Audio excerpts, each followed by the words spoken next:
I am writing this under an appreciable mental strain, since by tonight I shall be no more. Penniless, and at the end of my supply of the drug which alone makes life endurable, I can bear the torture no longer, and shall cast myself from this garret window into the squalid street below. Do not think from my slavery to morphine that I am a weakling or a degenerate. When you have read these hastily scrawled pages you may guess, though never fully realize, why it is that I must have forgetfulness or death. It was in one of the most open and least frequented parts of the broad Pacific that the packet of which I was supercargo fell a victim to the German sea raider. The Great War was then at its very beginning, and the ocean forces of the Hun had not completely sunk to their later degradation, so that our vessel was made a legitimate prize, whilst we of her crew were treated with all the fairness and consideration due us as naval prisoners. So liberal, indeed, was the discipline of our captors, that 5 days after we were taken I managed to escape alone in a small boat with water and provisions for a good length of time. When I finally found myself adrift and free, I had but little idea of my surroundings. Never a competent navigator, I could only guess vaguely by the sun and stars that I was somewhat south of the equator. Of the longitude I knew nothing, and no island or coastline was in sight. The weather kept fair, and for uncounted days I drifted aimlessly beneath the scorching sun, waiting either for some passing ship or to be cast on the shores of some habitable land. But neither ship nor land appeared, and I began to despair in my solitude upon the heaving vastnesses of unbroken blue. The change happened whilst I slept. Its details I shall never know, for my slumber, though troubled and dream-infested, was continuous. When at last I awaked, it was to discover myself half sucked into a slimy expanse of hellish black mire, which extended about me in monotonous undulations as far as I could see, and in which my boat lay grounded some distance away. Though one might well imagine that my first sensation would be of wonder at so prodigious and unexpected a transformation of scenery, I was in reality more horrified than astonished. For there was in the air and in the rotting soil a sinister quality which chilled me to the very core. The region was putrid with the carcasses of decaying fish, and of other less describable things which I saw protruding from the nasty mud of the unending plain. Perhaps I should not hope to convey in mere words the unutterable hideousness that can dwell in absolute silence and barren immensity. There was nothing within hearing, and nothing in sight save a vast reach of black slime. Yet the very completeness of the stillness and the homogeneity of the landscape oppressed me with a nauseating fear.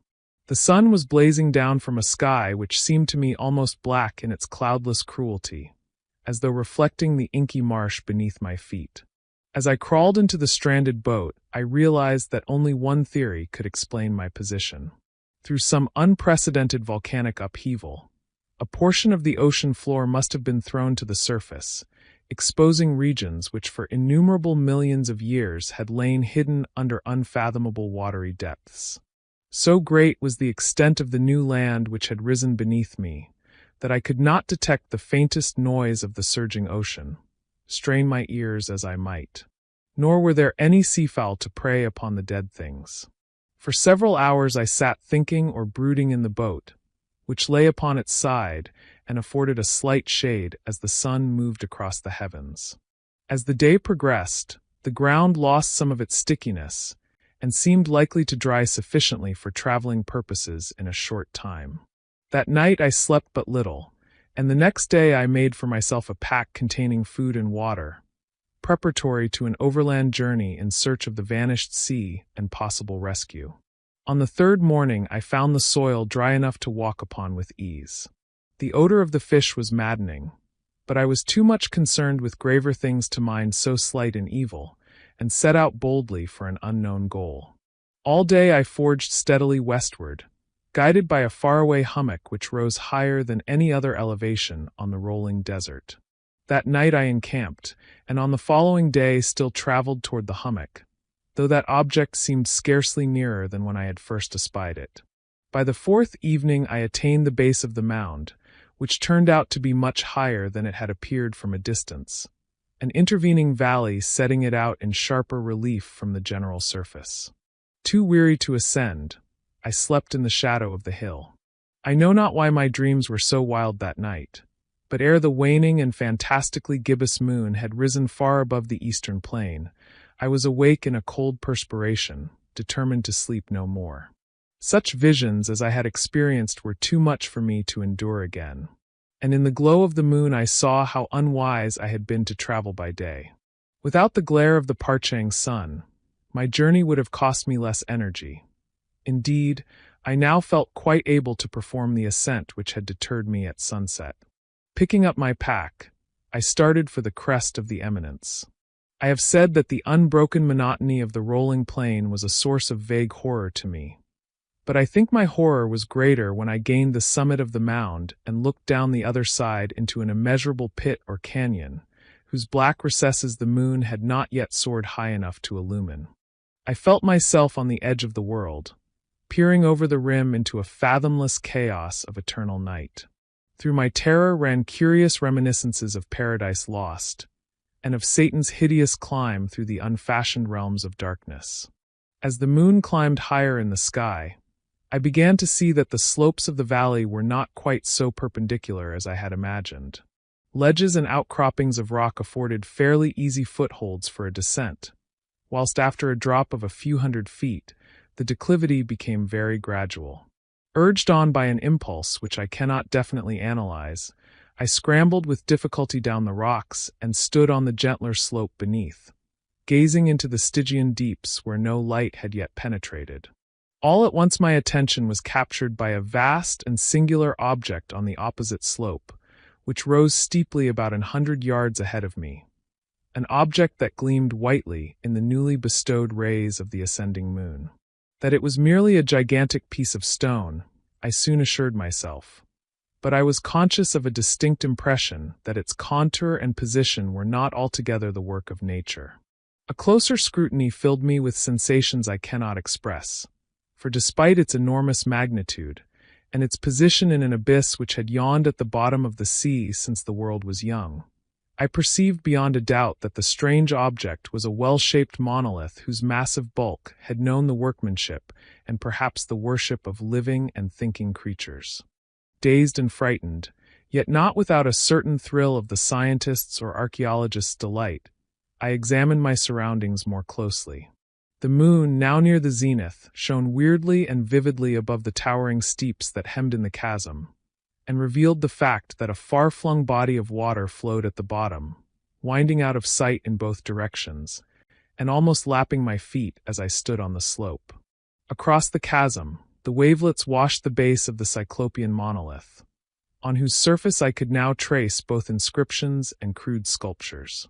The writing was in a system of hieroglyphics unknown to me and unlike anything I had ever seen in books, consisting for the most part of conventionalized aquatic symbols such as fishes, eels, octopi, crustaceans, mollusks, whales, and the like. Several characters obviously represented marine things which are unknown to the modern world, but whose decomposing forms I had observed on the ocean-risen plain.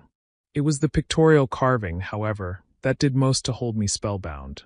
Plainly visible across the intervening water on account of their enormous size were an array of bas-reliefs whose subjects would have excited the envy of a Dor.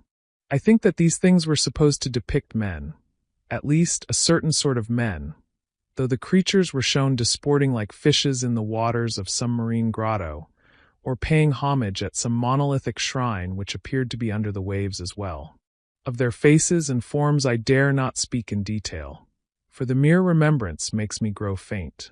Grotesque beyond the imagination of a Poe or a Bulwer, they were damnably human in general outline despite webbed hands and feet, shockingly wide and flabby lips, glassy, bulging eyes, and other features less pleasant to recall. Curiously enough, they seemed to have been chiseled badly out of proportion with their scenic background, for one of the creatures was shown in the act of killing a whale represented as but little larger than himself. I remarked, as I say, their grotesqueness and strange size, but in a moment decided that they were merely the imaginary gods of some primitive fishing or seafaring tribe, some tribe whose last descendant had perished eras before the first ancestor of the Piltdown or Neanderthal man was born. Awestruck at this unexpected glimpse into a past beyond the conception of the most daring anthropologist, I stood musing whilst the moon cast queer reflections on the silent channel before me. Then suddenly I saw it. With only a slight churning to mark its rise to the surface, the thing slid into view above the dark waters. Vast, Polyphemus-like, and loathsome, it darted like a stupendous monster of nightmares to the monolith, about which it flung its gigantic scaly arms, the while it bowed its hideous head and gave vent to certain measured sounds. I think I went mad then. Of my frantic ascent of the slope and cliff, and of my delirious journey back to the stranded boat, I remember little. I believe I sang a great deal, and laughed oddly when I was unable to sing. I have indistinct recollections of a great storm some time after I reached the boat. At any rate, I know that I heard peals of thunder and other tones which nature utters only in her wildest moods. When I came out of the shadows, I was in a San Francisco hospital, brought thither by the captain of the American ship which had picked up my boat in mid-ocean. In my delirium I had said much, but found that my words had been given scant attention. Of any land upheaval in the Pacific, my rescuers knew nothing, nor did I deem it necessary to insist upon a thing which I knew they could not believe. Once I sought out a celebrated ethnologist, and amused him with peculiar questions regarding the ancient Philistine legend of Dagon, the fish god, but soon perceiving that he was hopelessly conventional, I did not press my inquiries. It is at night, especially when the moon is gibbous and waning, that I see the thing. I tried morphine, but the drug has given only transient surcease, and has drawn me into its clutches as a hopeless slave. So now I am to end it all, having written a full account for the information or the contemptuous amusement of my fellow men. Often I ask myself if it could not all have been a pure phantasm, a mere freak of fever as I lay sun-stricken and raving in the open boat after my escape from the German man-of-war. This I ask myself, but ever does there come before me a hideously vivid vision in reply.